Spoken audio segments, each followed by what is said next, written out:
Today we're going to start talking about the back squat, the front squat, and then the lunge variations. I think this is going to be the best way for me to do our lab instructions. Number one, I don't have to be out here, when it's going to be dark. Later on when we're in lab, and then also I'm alone, so my husband's not home, my daughter's not home, so I can be out here in the garage because it's empty on this side, and so that's, I think, going to be better for me to upload these. Also, I know it's not a fancy garage at all. I don't have a workout set up. I have a couple barbells, I have a couple plates, kettlebell, and then sometimes I'll bring some stuff in from inside the house. So today we're going to start with the back squat, and I really want to kind of focus on a couple things. The starting position of the person who's doing the squat, and we're going to refer to that individual as the athlete. And then you can usually refer as client, test subject, whoever. I'm just going to stick with athlete. The downward movement phase, the upward movement phase, but then we're also going to talk about the spotters as well and how they would help the athlete move through that if they would need, if they would be squatting a weight where they would need a spot. So ideally what we first start with is the bar position in the squat rack.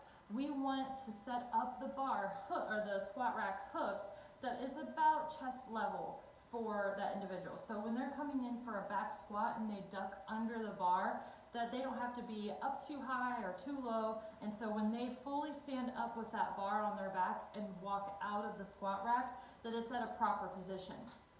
The reason we start that with them coming out of the rack properly is because when we're putting the weight back in, a lot of people typically try to watch one side and kind of put one side, and when that happens, if I have a bar on my back and I go to put one side up, this side's going to go down below the hook. So what we instruct our individuals to do also is come up and then straight back into the bar, or into the rack with the bar, and then let it grab onto the J hooks of the squat rack. So that's going to be pretty important that they kind of learn some basics as well. Also, hand placement and bar placement. So let's talk where we would actually place the bar in that starting position on the back. There are two separate spots. There is a high bar position and a low bar position. It's hard to actually see, and on your textbook, in your textbook on page 380, there's actually a picture that shows high bar position and low bar position. The low bar position is across the posterior deltoids and in the middle, more of the middle of the traps. And then a high bar position, which is what I use, is above that posterior deltoid at the base of the neck. And it depends on where, if low bar position, you're gonna have a wider grip. High bar position, you have a little bit of a closer grip. So I have a training bar here. It's not a full 45, just because I'm gonna be squatting with it a lot and showing you the bar placement. This is just about a 10, it's Rogue's training bar. It's about 10 kilograms, so 22-ish pounds. So typically, I would walk into the bar, pick this up, and I'd have it here. So bar position really depends on flexibility for the individual. So for me, my shoulders, my upper back are really, really tight, and so I'm going to be more comfortable in this high bar position. However, sometimes this closer grip of the high bar position will kind of make a pinch in my shoulder and in my arm. So you can, if it's comfortable for the individual, you can have them put their hands out a little bit wider, even if the bar is higher up on their back. So now that I have the bar on the back, I'm going to kind of get you into that starting position. So I'm not going to go into the downward phase just yet. So we have bar placement good. We have the individual out of the rack.